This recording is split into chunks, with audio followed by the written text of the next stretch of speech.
Վայ Ֆիաջան, նախապատրաստի Արայիկ Հովհաննիսյանը։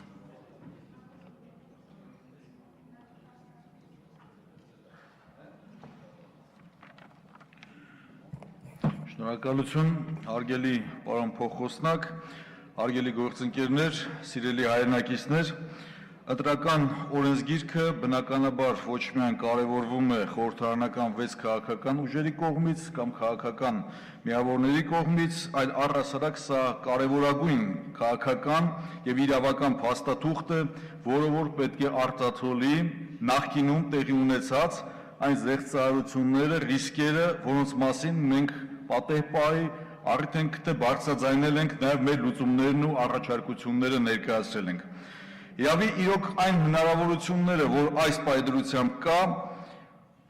այն առաջարկությունները, որոնք որ պետք է ներկայացնեն Բարգավաճ Հայաստան խմբակցության կողմից արդեն փաթեթի տեսքով լայնածավալ մշակված, քննարկված, վերլուծված ներկայացվել են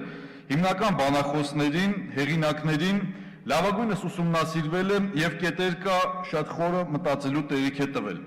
Հարգելի ընկերներ, գաղտնիք չէ, որ Հայաստանի Հանրապետությունում ընտրական գործընթացների հետ կապված անվստահություն կա,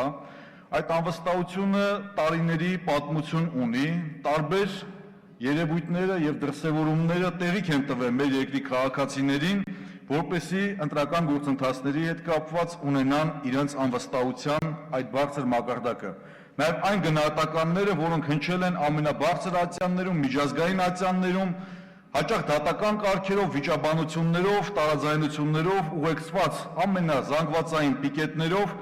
այս բոլոր գործընթացները տեղին են տվել, որպեսզի ընտրական գործընթացների հանդեպ վստահության շեմը նվազի։ Ինչևէ, այս ամեն ինչին զուգահեռ, եթե մենք սարքեր ու սարքավորումների միտում ենք տեսնում ներդնել ընտրական գործընթացներում, կարևորելով այս գործընթացը, միևնույն ժամանակ պետք է արձանագրենք, եթե մարդու գործոնը այստեղ չի բացառվում եւ այդ մարդու գործոնով քաղաքական կամքը չի բացառվում, մեծ հաշվով մեծ վստահություն այդ քաղաքական մոտեցումների հետ կապված խնդիրները չեն փարատվում եւ այդ սարքերի եւ սարքավորումների հետ կապված եւս խնդիրները մնում են նույնը։ Հարգելի ընկերներ, մի բացի մասին մամուլում արդեն իսկ հրապարակել եմ եւ բարձրաձայնել եմ եւ հարգելի պարոն Հարությունյան, դուք Հայաստանի Հանրապետության լավագույն իրավաբաններից եք եւ ըստ իս սա շատ մեծ բաց է, որի մասին պետք է մտածել եւ այս բացը փորձել ճանապարհ գտնել լրացնելու։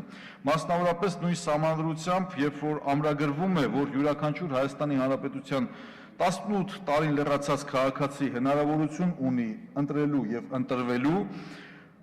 տեղական ինքնակառավարման մակարդակով ավագանի ընտրություններին մասնակցելով զատ նույն